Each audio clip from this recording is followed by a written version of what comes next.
Look at the beef on that. 33.28. I'm excited. Hey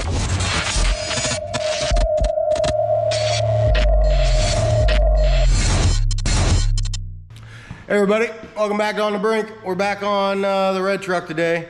We're doing pretty big upgrades today, huh? Yeah. It's gonna be a little sketchy. You've actually seen us do something like this once already, but we're getting back into that rear axle. C-clip eliminators are coming in, and changing gears are the big two things. We've got some shiny new parts here. We've got 33 spline axles. These are Dutchman's. Your billet retaining blocks to hold it in once the C-clips are gone. Full spool for full party, right? Yeah. And we went with 410s. Originally I was thinking 456s, but I don't really know what I'm doing. And the guy that I got all this stuff off of suggested 410s for what we're doing. So we're just going with his recommendation because, again, I don't know what I'm doing. And I'd also like to preface all this work that we are not professionals. We don't know what we're doing. We did technically do something like this about a year ago, but we didn't do the best job at it. No. It worked, but we haven't put a whole lot of miles on the truck, so we don't really know how great of a job we did or did not do. So, I mean, feel free to come for us in the comments if you want, but this is what it is. I'm not going to let, fear of failure stop me from trying. So, first step, we're going to start disassembling this garbage and go from there. It's brand new. Because it is. Wonderful. I love throwing money away. Yeah, especially this, because this is cheap oil, isn't it? Is there such a thing as cheap oil? Yes, there is. I don't think so. All right, wheels are off, brakes are off, calipers are up here. Kurt's draining the fluid. We gotta get that pinion yoke off. He's already got the drive shaft off and up and out of the way. We're moving on to the ring gear.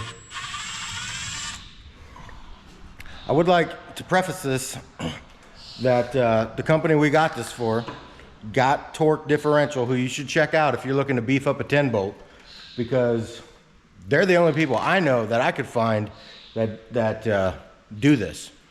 Originally I was gonna get a 9-inch and put it in here.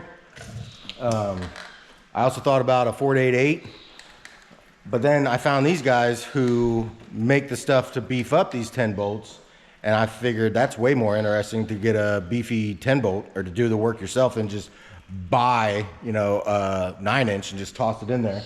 So we're hoping to learn something by doing this and be able to tell people we got a built 10 bolt and hopefully not break it. Hopefully not. But what I'm driving at here is I do not work for them. All right, this is not an instructional video. This is how we're installing it. That doesn't mean that's how you should install it. I don't know. We're probably gonna cut some corners here. I don't know. Let's just plan for it now. All right. How do you get this out? There's cutting involved. How do you get what out? Oh, that's right. There's a snap ring. Snap ring. Yeah. Snap ring right up in there. So that is a Detroit or a True Track in there. You guys seen us do this last year, so I'm not going to give you a whole bunch of this disassembly. So ours is a little different. If you got a stock one, you're going to have a retaining bolt in there. And the guys that got Torque, they send you, I got this via email and printed it, but every direction you could ever need in there. So hopefully we won't screw it up that bad. That True Track is now going away. So that was, what did I pay for that? Maybe 400 bucks, probably 3 or 4 years ago. It's got, I don't know, a couple hundred miles on it. So that's junk. Not junk. I'm gonna put it in a box. You never know, I could need it someday, but this is the life we live. There we go.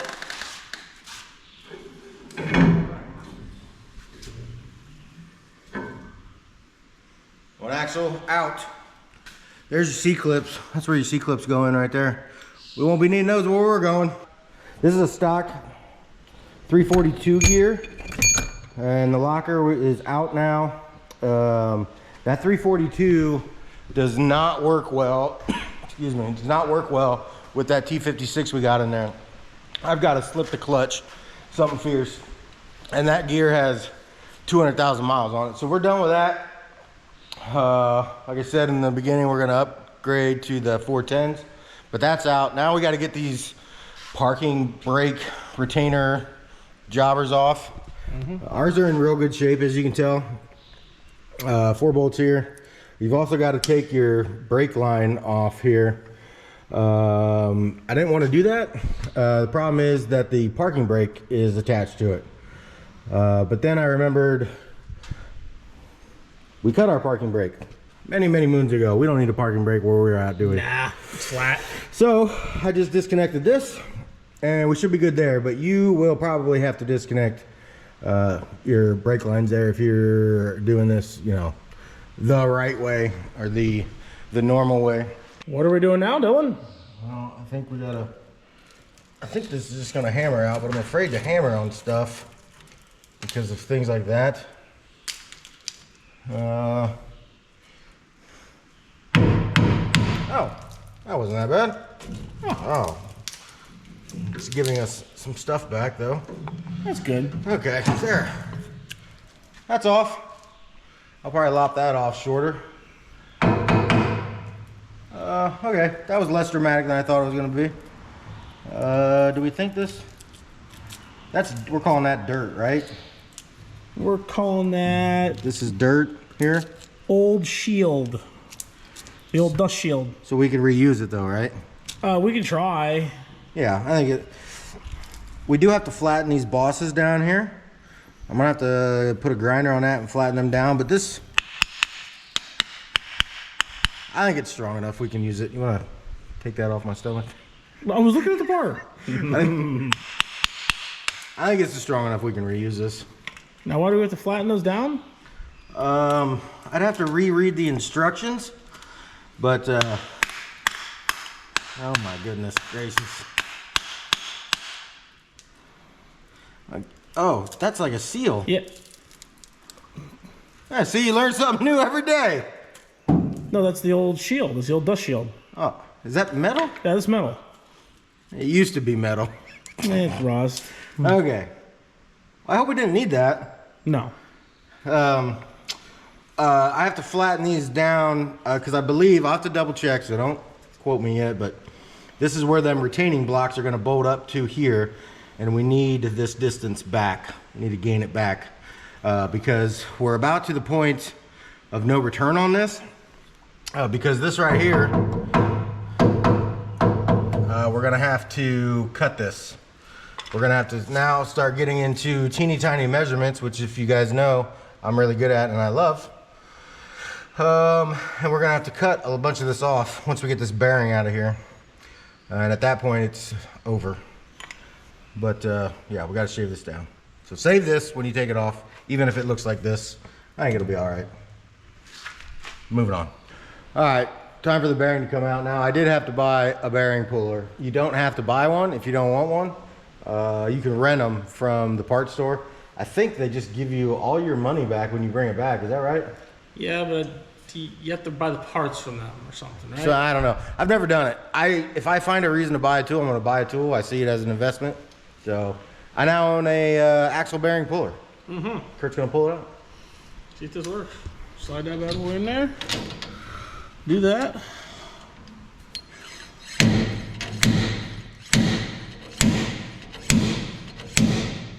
Maybe. Come.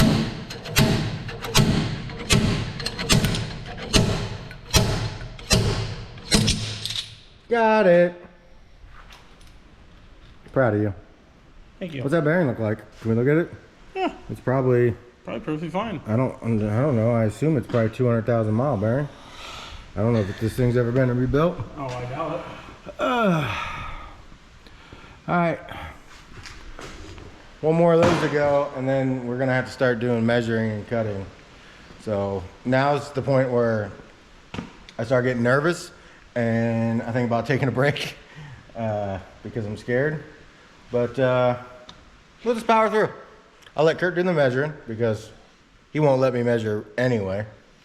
And No, I'll let you measure. You just disagree with what I say, No, I'll just measure again. and then tell me I'm wrong. No. And then I trust you. You're right. And then I trust you because I don't know numbers. 4. I know that one. 4. And 7. I know 4 and 7. They're on the side of the truck. I know them. Okay. So after much confusion, deliberation, discussing, and reading, what's happening here is this is your backing plate, retaining flange, whatever you want to call it. And then if you see here, this lip here, GM had 2 different styles. One that was 225 thousandths thick, and one that was 160 or smaller. Ours is the 160 or smaller, which means when we go to lop off the end of this, we need to leave roughly 125 thousandths sticking out past this spot here. So you can't just cut it flush. You need 125 thousandths sticking out. That way the O-ring can seal where it needs to seal. Yes. Right. So I think I found it. That's roughly 125 thousandths. What we've decided to do is take this here marker. Take this. The directions actually suggested using a hose clamp. So we got this straight. We got a measurement. I'm gonna just kind of fill this in. I'm gonna color this whole 125 thousandths. And then I'm gonna cut on the outside of it. It's the way it makes sense in my head. You do it however you want to. All right. So like I said, I'm gonna cut on the outside of this and try and make it as straight as possible. We're gonna have to go back in and smooth it up, file it, sand it, clean it. Hopefully we can get it flush at that point if I can't manage to cut this thing straight, which I don't know. I think it's gonna be pretty difficult. Here we go. Chopping time, Curtis? Chopping time. I already did one side. I was really nervous and anxious, and I didn't tell Kurt to get the camera, and Kurt doesn't get the camera unless I tell Kurt to get the camera. So we didn't record any of it. So Kurt's gonna do this side, and I'm gonna record Kurt doing it. That way we have evidence when it's screwed up. Hey. Go ahead. We're choosing to use a Sawzall, by the way. The direction said flap disc death wheel, which actually I really prefer. I don't like the Sawzall. However, I feel like my brain tells me I want to get a straighter cut with this Sawzall. So what we're doing is Kurt's using the backing plate here as kind of a straight edge. Now I did notice on the other one, at closer to the gun there, it got a little shallow, right, compared to what I want, and this got a little wider on the outside. So Kurt now has that information. We've learned something, and we're going to try and make it better this time. Probably worse. Make some metal shavings. Okay.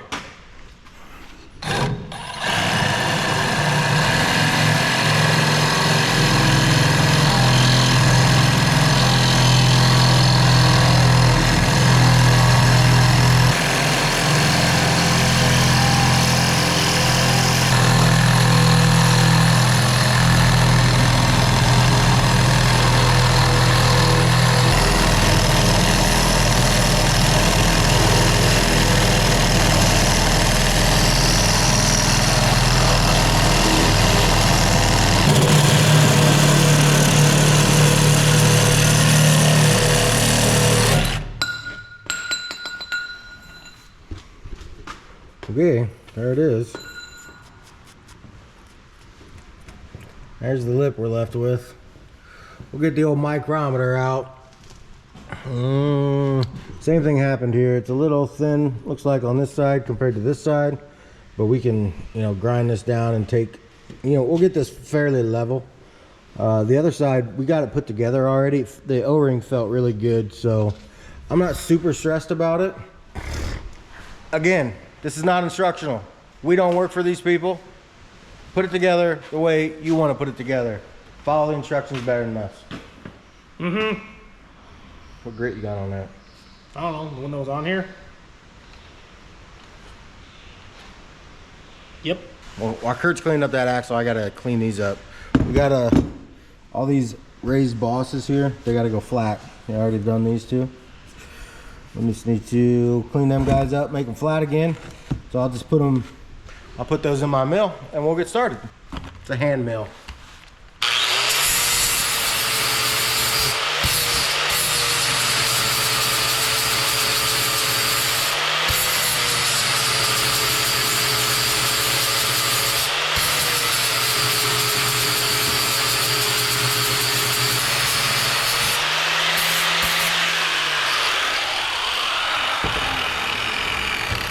That's all there is to it. Flat. One to go. Kurt cleaned this up with some sandpaper and a file. Got this a little more flush. Feels nice and smooth. You want to make sure that this is good and smooth because there's an O-ring. You guys see that O-ring there? That's going to sit in there and seal this up. Now, man, is that burnt? Yeah, pretend we didn't see it. So, feels real good. Kurt did a wonderful job. We got to put this block in. There's a lot going on. So you got to get these bolts in. Oops. You got to get these bolts in first because once it's together, you're never going to get them in. And then the kit comes with new Allen bolts that hold both plates in at the same time. But it's also important to me. I want to be able to feel that O-ring engagement as we put it on. I want to make sure it feels like it. You know what I'm talking about? Like, you know what I'm talking about, Greg? I know what you're talking about. Yeah. Right in there, all the way around. Oh. Okay, well, I guess we're gonna drive her home. This is what we got. If we did it incorrectly, this will leak. Is that right? This will leak, and then we'll need a whole new axle housing. That'll be fun. Or make this thinner. Always think. All right, so we're not putting these axles in just yet because we got to do gear stuff. But if you're not changing gears, you're ready to throw these in. What you're looking at are Dutchman axles. I believe these are made in Illinois. I'm not positive, but I think so. The point is USA, right? The guy who made the blocks, USA, these USA. Gears, unfortunately, not USA. You win some, you lose some. But 33 splines versus 28 splines. C-clips versus no C-clips. And I even got longer studs. That's race car stuff. There's some NHRA rules. If you want to be on the track and go X amount of fast, you got to have long studs. So I decided to just do it now. I don't know if we're ever going to actually compete like that, but it was cheap insurance. These come with the new bearings already pressed on them. You've got your retaining plate here that will bolt to the retaining blocks. And that's pretty much it. All right. We got to do gear stuff now. Yeah. Okay, I think we need to take maybe a little intermission. Wrap our head around doing this again because we just did it a year ago. And it wasn't fun. And nothing about it's fun. Measuring involved, so let's do parts inventory, talk about how we're going to do this, go from there.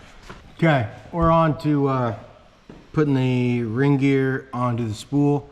Turned out to be mildly annoying. I didn't want to go on, it felt oblonged. Talked to the guy I got the gears from. He said to press it on. Originally I was going to cook the ring gear and freeze the spool. Put this in the oven, put this in the freezer. It made me nervous because I don't know, how hot I can get this ring gear without ruining it. So when he told me to press it on, I have a press. That's what we did. So now we're torquing it, which also proves to be a little more difficult than you would think it would be. But we managed to turn it into a 2-man, 4-hand job. We didn't want to put it in a vise. So this is the route we're going. It's super fun. Would you say these are 65 foot-pounds? 65 foot-pounds. We're putting them at 65 foot-pounds. You put them wherever the hell you want to. Don't listen to us. Ring or star pattern, and we're marking them as we go. This one. That one. Come on. Let's go. They're left-hand bolts too, if you didn't know that.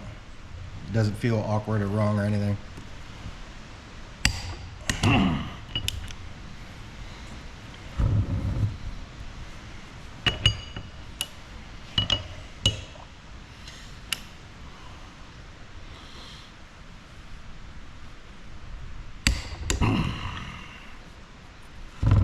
Last one.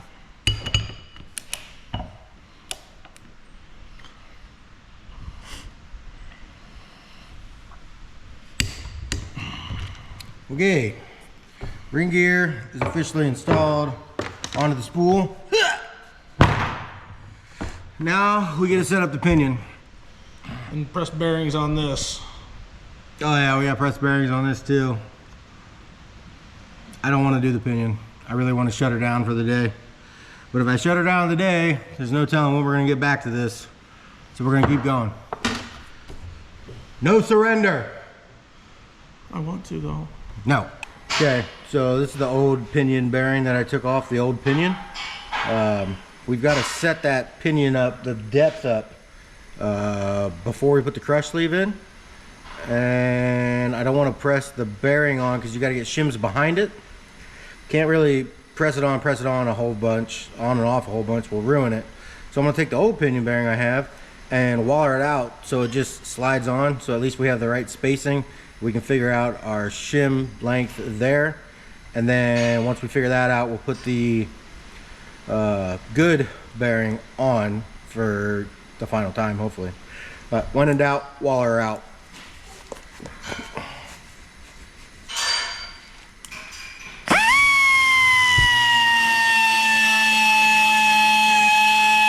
It took a bit, but guess what?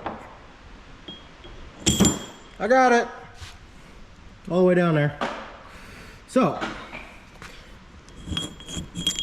we now have our measuring tool, bearing, whatever, made. Kurt's putting in races for the pinion right now.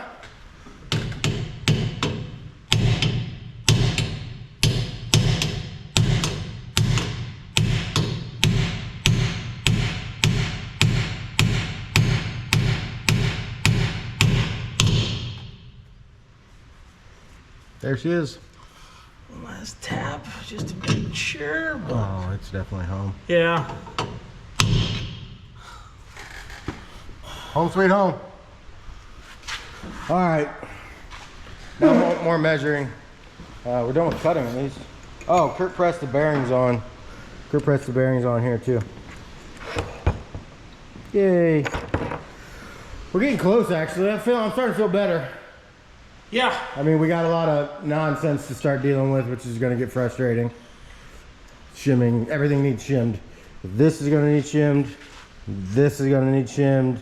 And then we actually need to remember to paint and check for tooth pattern this time, Curtis.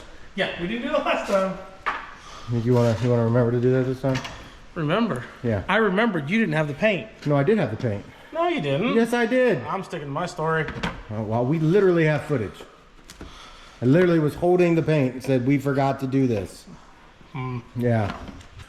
Well, we got pretty much everything figured out. We've spent the last, I don't know, what do you think, Kurt? 2 hours, 2.5, setting up backlash and tooth pattern.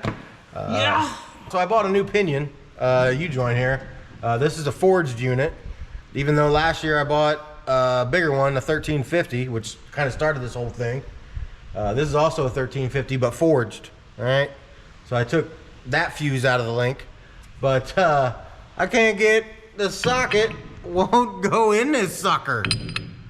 And I ain't got no thin-walled sockets. So I guess I gotta go get some thin-walled sockets? I don't know. At least one. We've been out here for quite a while, so I think we're gonna shut her down for the day. But I got to figure this out now. It's effectively ready to be slapped back together. This is a super bummer. It is. See, this is why you always buy tools. Thin walls have been on the list of mine for a while, but I haven't bought them because I haven't really needed them yet. Look where we're at now.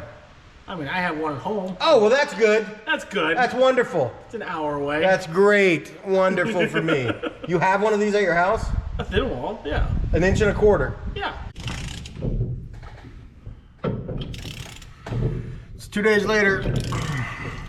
Kurt and I just finished our normal jobs for the day, and he brought a thin-walled socket so we can finally do this. Last time, if you watched the last video, you remember we ugga-dugga until we thought it was good. and overdid it. And there was a phone call involved, yada, yada, yada. So this time, we're not ugga-duggaing. I want to do it with a ratchet. Feels more gooder. Also got a pipe wrench. Probably not the right tool, but it works. I don't know how much to go. Still got quite a bit. Jeez, Are we even to the crush sleeve yet? oh yeah, the crush sleeve is installed now. I think you'll know when you hit the crush sleeve.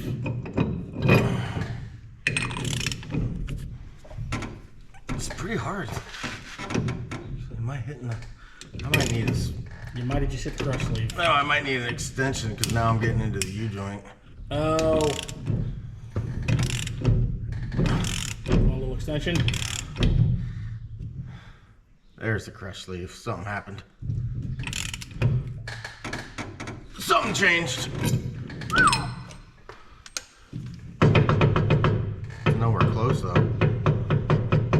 You just hit it. Now we have to start crushing the crush sleeve. I don't know if I'm gonna be able to do that by hand. It's going to take probably 2 of us. Did you get it, Kurt? Finally. Okay. We put that in and out about 6 more times to double check backlash because it was out of whack again. So we're happy with backlash now. We're happy with tooth pattern now. I don't care what you guys think. That's what we're running. I think it's finally time to put this whole thing back together. I think it is. Yeah, I'm not... Do your own research for your backlash numbers, your pinion bearing preload. Every vehicle is going to be different. And I hesitate to tell you guys numbers because I don't want to be the reason you screw something up. We're just trying to show you here, you can do this. It just takes some time. Kurt and I have many hours in this now. Yes. But I think we're gonna get it. I think we're all right. We won't know for certain until we run for a while, obviously, but we're gonna shove some axles in this thing and start mudding her back up. Here we go. You having a good time, Kurt? Yes, yes. I'm just glad to be done with that other part. Careful now.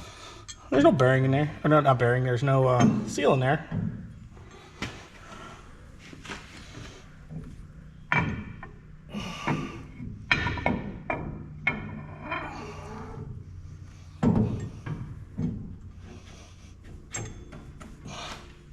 Ooh, how'd that engagement feel? Good. So I got a new cover for the diff. This sucker is big and beefy. Did I need this cover? No. Did I buy it? Yes. It's a girdle cover. You ever seen one of these? It's got like studs in the back that you tighten on the front here. And what it does is it puts pressure on your cap bearings. So it's kind of called insurance. I don't know. Call it whatever you want. I doubt for what we're going to do with this truck, I would really need it. The guy at Got Torque, Brian, told me that with a whole bunch of launches over and over, you will notice that the caps eventually will start to loosen or pull out. So I just got it. It wasn't that expensive. You can get it if you want to.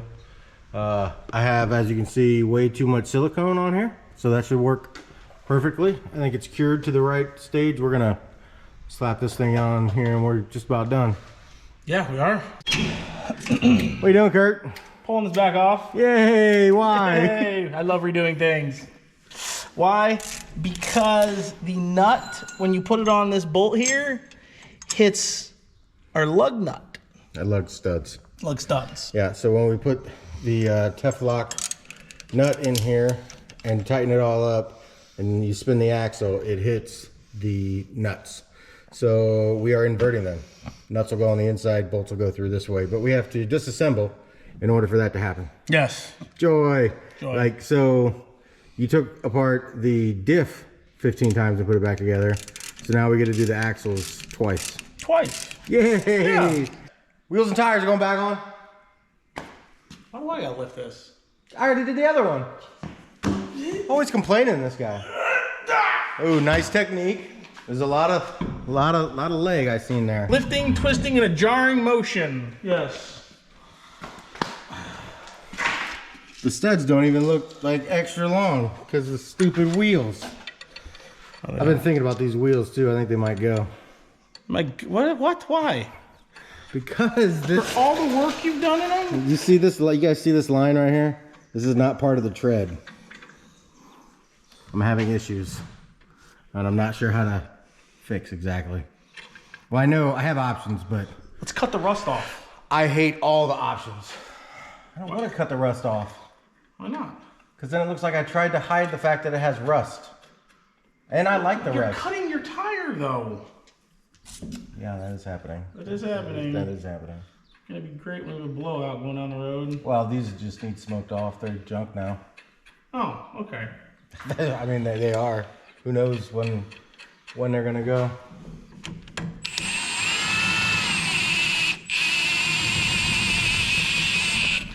Yep, scratch the paint. Awesome. Okay, so we're actually going to torque these, right? Yes, we're going to torque them. Yeah. We're going to torque them. We're going to torque all 12 of them.